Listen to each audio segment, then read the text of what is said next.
Can you heckle? Can we talk while they record? You can heckle. Very loud. Can we? Really cool, man. Yeah, but we have them.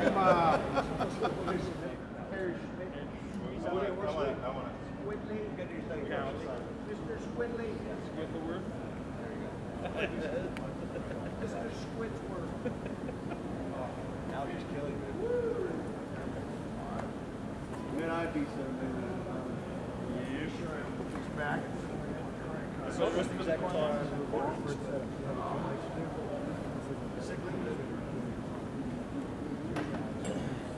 Hey Ron, I'd be so nervous. Father's up there. Yeah, I don't see how people don't get nervous up there doing that. I'd be shaking, making mistakes, all sweating. Are you sweating yet, Chris? Well, only because of the guy sitting next to me. If the guy sucks, can you catcall him? Can you make fun? Where are the tomatoes? Hey, it's going to be a rowdy crowd here. We need security. Did you listen to his stuff before you picked him? Like, please say that you did. I'm the only guy who submitted the funky. Oh boy. PRS people went through. Oh boy. They obviously are tone deaf. They had no other choice. Everybody else was psychedelic. Like, they just went out and called it, hey, does anybody want to go up there? I don't care if you can play or not. You gotta fill some space. Thought about what he did. How long do you get? Welcome everyone to the 3:15 and final tracking a solo at PRS Experience 2012. My name is Peter Denenberg. I am a New York-based producer, engineer, and studio owner, co-producer and engineer for the Spin Doctors Pocketful of Kryptonite record. Made most all of their records. Remixed a lot of Deep Purple records. Did Who Do We Think We Are and Machine Head, along with Roger, the bass player from that band. It's good because you might make somebody go sit and record. That's right. But Chris was on time to class, so his grade so far, he's doing well. Chris Reynolds, right, is one of 8 Signature Club. It's not a contest winner. You actually submitted recordings, and they picked the ones that they liked the best to come do the tracking a solo thing here. And Chris is the only one who picked the funk track. Gee, so I wonder how I won that one. So no, I don't know that it was based on that. It must have been the pickups. So now we turn to the guitar player, the contest winner, the funk maestro. And let's listen to a teeny little bit of the song, and then let's talk about what kind of sound you have in mind. And I do know you brought a wah pedal, so that's part of it. Ready? Here we go.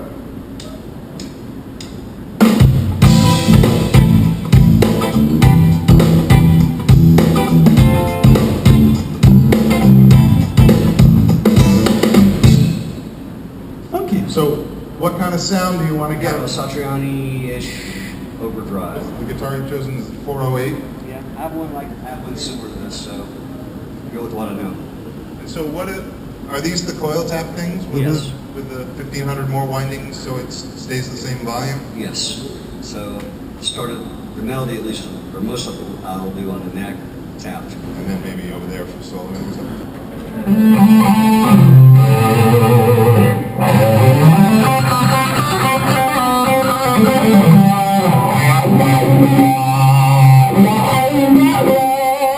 So I can show you real quick. Here's just the on access mic. Here's just the off. Here's the two together.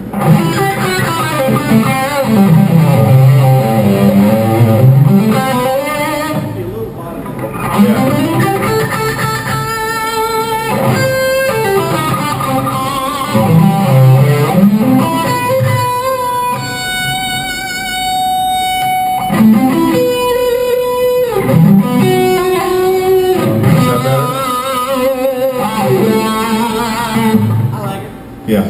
Ready? And here we go.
That was very impressive, Chris.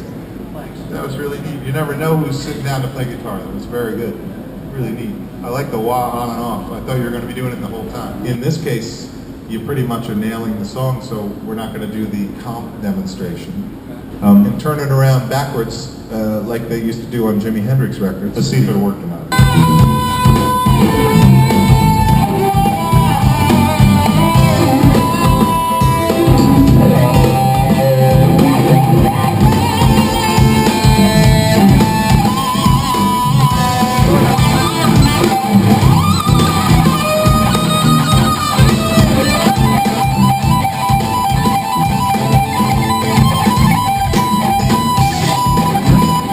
I would say half and half. Some of it actually didn't sound backwards, which was interesting. The slower you play, the more backwards it's going to sound. Let's try that. Just some volume swell, slow stuff.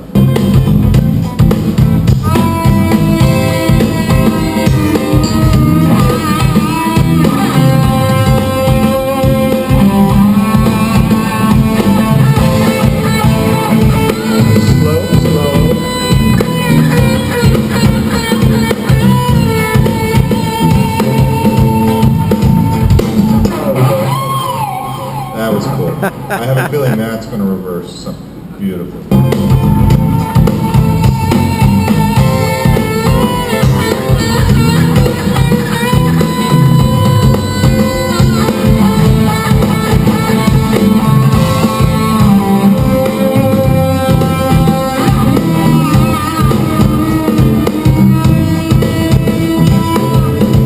Oh, it's kind of cool.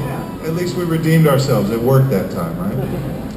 One of those ideas that sounded good in my mind, but not in practice. Can you play for a second now that the mics are on?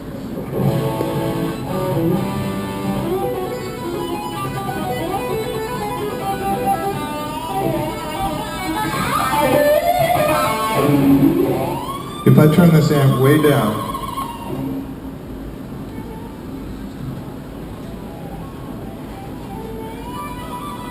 that's pretty quiet. Turn it down more.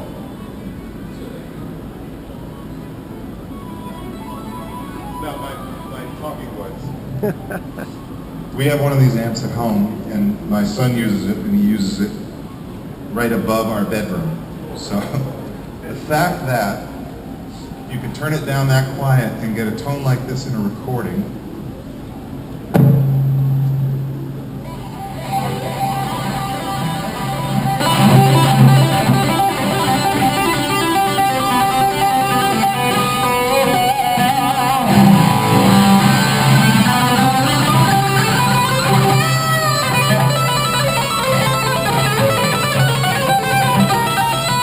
here's the sound before.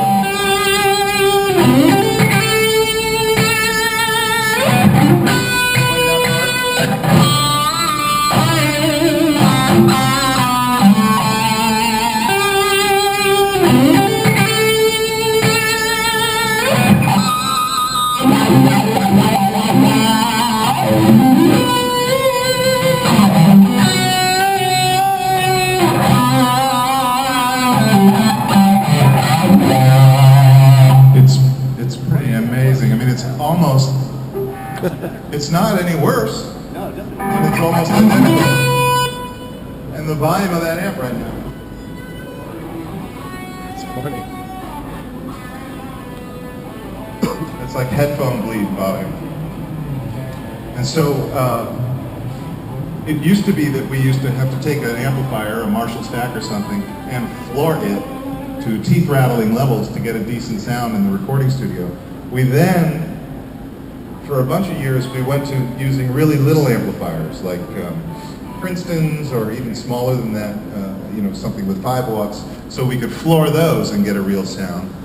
And I don't know how Doug and Paul have managed to do it, but these are able to floor and be teeth rattling loud for a gig, but the master volumes work like no other master volumes I've ever seen in the studio, where we can actually use them above my bedroom at home and get a tone like that. It's really quite something. And other people always ask, can you just use the direct out to get a sound like that? And you don't have the sound of the speaker, which is an important filter and component to the sound of a guitar amp. The sound of an amp right out the back of it is pretty nasty. So you still want the speaker cabinet. What's the last thing the signature? Yeah. It starts with you, and then it ends up at their ears. And so our job is to take whatever idea you have in your head, however strange that may be, and get it through to these people without ruining it on the way, right? And so we have these tools. We had to do something that stayed in tune. We have these amps that do what we want them to do, and then we don't screw it up. The less we do here, the better off we are, actually. The first 15 years of my life, I would turn the knobs around in circles and try and make a Strat sound like a Les Paul from the recording console, you know, and then I learned it's simpler than that. But until you finally arrive at the other end of it simpler than that, you go through your 80s Bradshaw rack phase, you know, with racks and racks full of gear trying to get a guitar tone. He's getting that sustain and that tone and that sound. Well, he is using a pedal, but there's no distortion pedal. He was just using a wah. So that's it. If anyone has any questions, please feel free. Come on up, take a look at the way we have the mic set up in the box, and enjoy the rest of the day. Thank you so much. Woohoo! So dialed in. Very good. You recorded the whole thing. I'm very proud of you.